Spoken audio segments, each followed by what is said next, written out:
welcome to the seventh session of the podcast corner of the OCSC event. And now with me I have Miss Jackie Hamilton from the Katz School of Science and Health from Yeshiva University. สวัสดีค่ะ ค่ะ And lovely meeting you, Lisa. thank you to be here with us. And could you tell us about Katz School and your philosophy? Sure. So, Katz School is one of the graduate schools of Yeshiva University. We are located right in the center of New York City, actually right in the center of Manhattan. And Yeshiva University has 11 schools and colleges. We are one of the 11 schools. We are a graduate school. We are the flagship STEM and health school of Yeshiva University. As a university, Yeshiva University is a top 100 university in the U.S. by U.S. News. And we are also ranked in the past few years consistently number one in best value in the U.S. in New York City. And also, I think one particular statistics we are very proud of is the job placement rate. So we have been having 95% of job placement rate after our students graduate in the past few years. So I would say those numbers are important, but most importantly, we are very, very proud of what our students do while they are a student and after they graduate. I will talk more about that later on. Yeah. Could you tell us in detail Yeah. on your STEM program and what makes your program stand out compared to other universities? Yeah. So I don't know if anybody have explained what STEM is. So STEM stands for science, technology, engineering, and mathematics. So it's a categorical definition of many programs that particularly you need in the US and actually worldwide. So what we do in the STEM area, we are particularly focusing in computer science or computer science related areas. For example, artificial intelligence, computer science, cybersecurity, data analytics. And in addition to computer science and engineering, we also have some very niche special programs, biotech management. So it's a combination of biology, life sciences, pharmacology, and management. Wow. So That is very unique. very unique. And also we have digital marketing and digital media. So it has a component of marketing analytics, which I noticed today there are many students looking for a degree in the intersection of business and analytics. Yes. So that could be a very good program to pursue. And recently we launched another program which is applied statistics. So in addition to that, we have been having mathematics as well and finance. So Fintech is an area of our focus as well.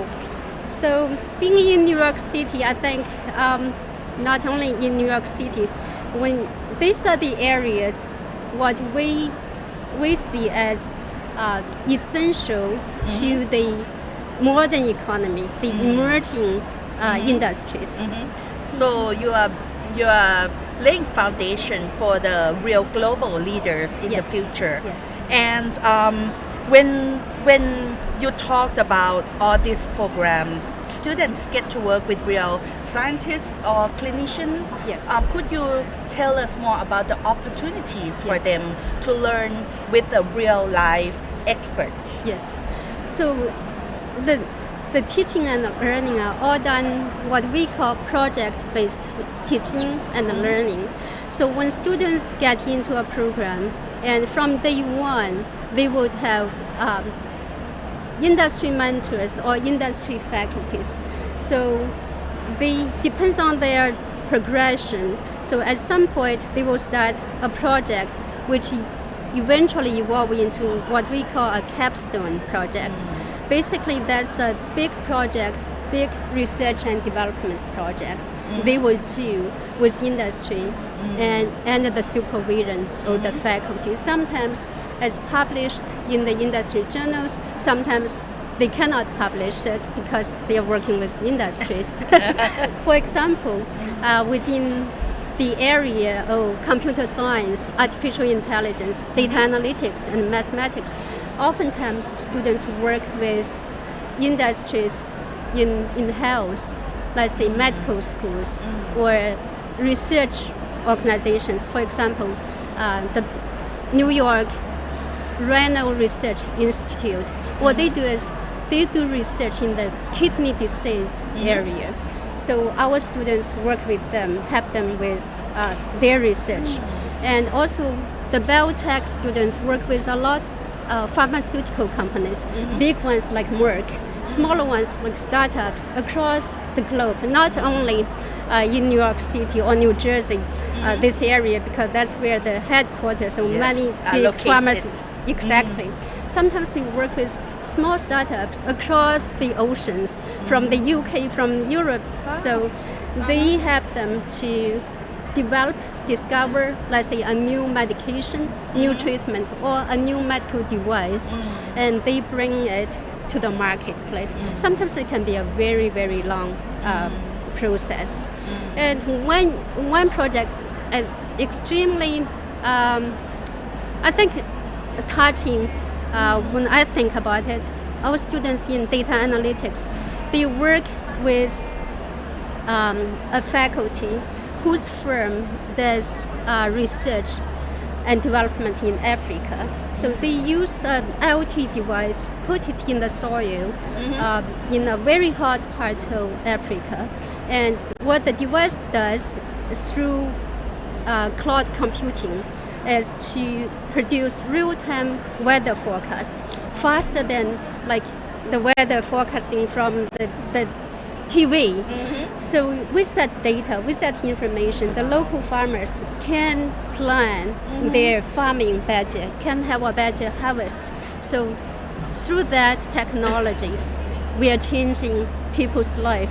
So that's when students are still in their classrooms doing projects, and long-standing relationship with companies like Standard & Poor. So we do quite a bit of financial modeling for them. So it's collecting data of climate change and how climate change is impacting the financial market, let's say the real estate market in New York, the market in California when the forest is caught wildfire, what will happen to the economy there. So there are so many projects. So it's not students and faculty are doing research only helping doctors to cure a disease, like it be cancer, obesity, or it's just across all walks of life. Yes. And our students are doing meaningful research, purposeful research.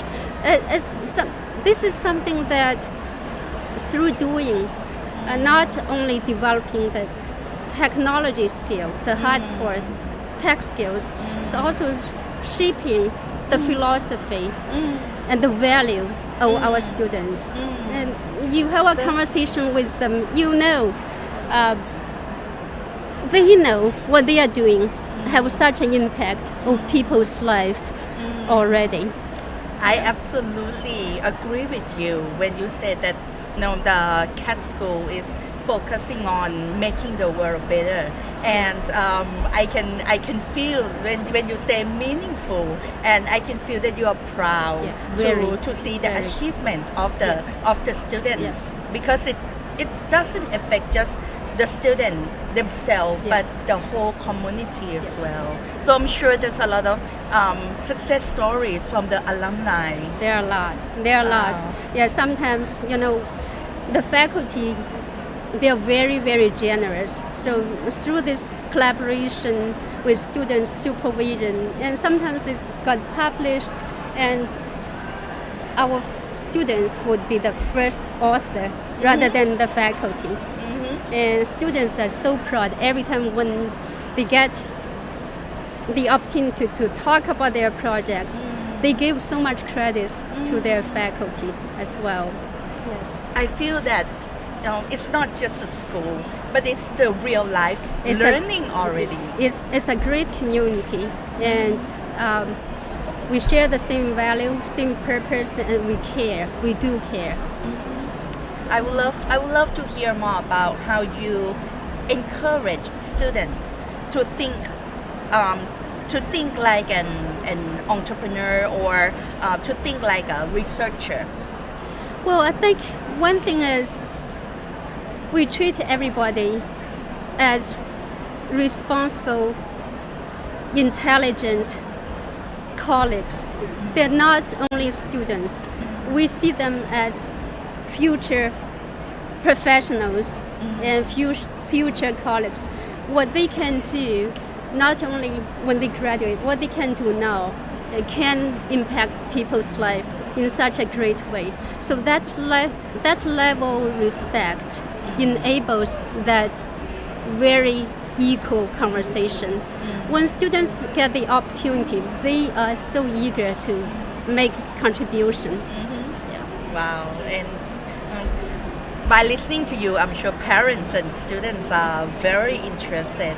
Could you tell us on what qualities or what sets of skills or character of a good candidate for the Katz school? I think it depends on the program, right? Each program may have a very specific what we call knowledge requirement or prerequisites. Let's say for artificial intelligence, we may looking for students who had very, very strong mathematics, statistics, and programming.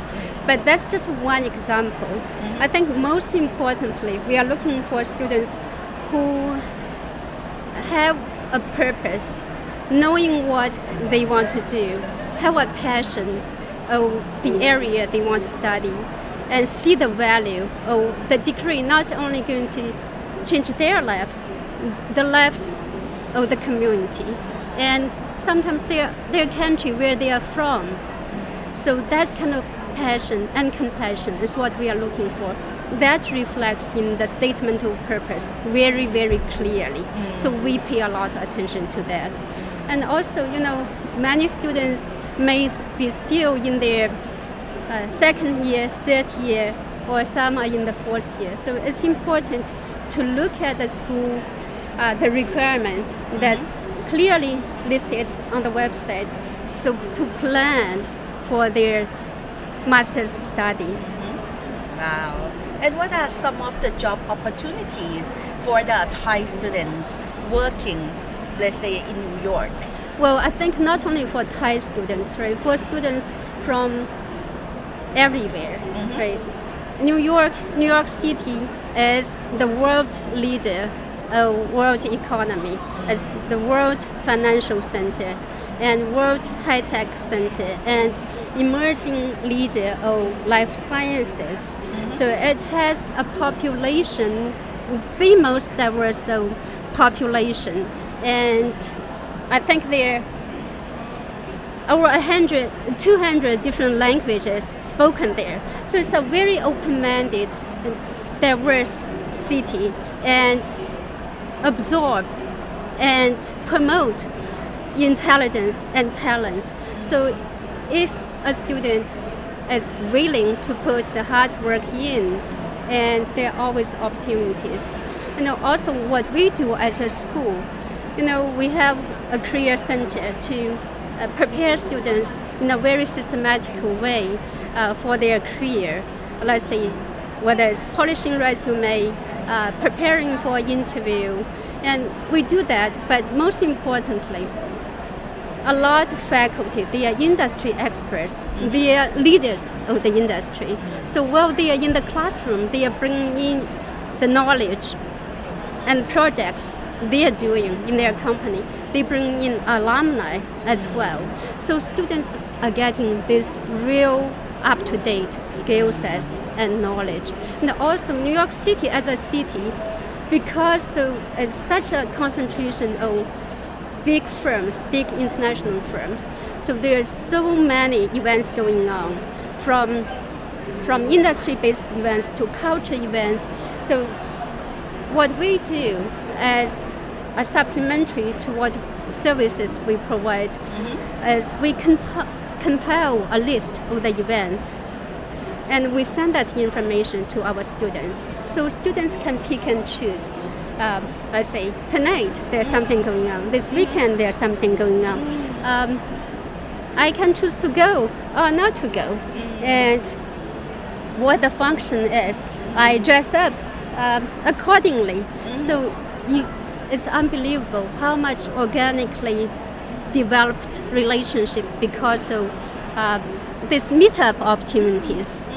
Our students love it. If you follow them on LinkedIn, they post. They post.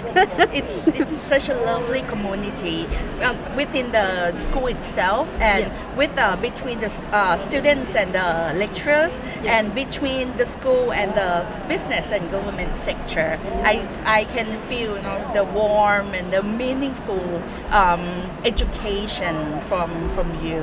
And our time is really short today, but I'm sure if the parents and if the students want to know more, they can come to see you at the OCSC today and tomorrow as well. Yes. I'm so glad I'm here, and I met so many students and parents already, and each and every conversation is meaningful. I hope for being here and to be able to provide some level of help to the students who are looking for study in the U.S. Congratulations on what you are doing. Thank you. And I hope I'll see you again very soon. Thank you so much, Lisa. Thank you ขอบคุณค่ะ ค่ะ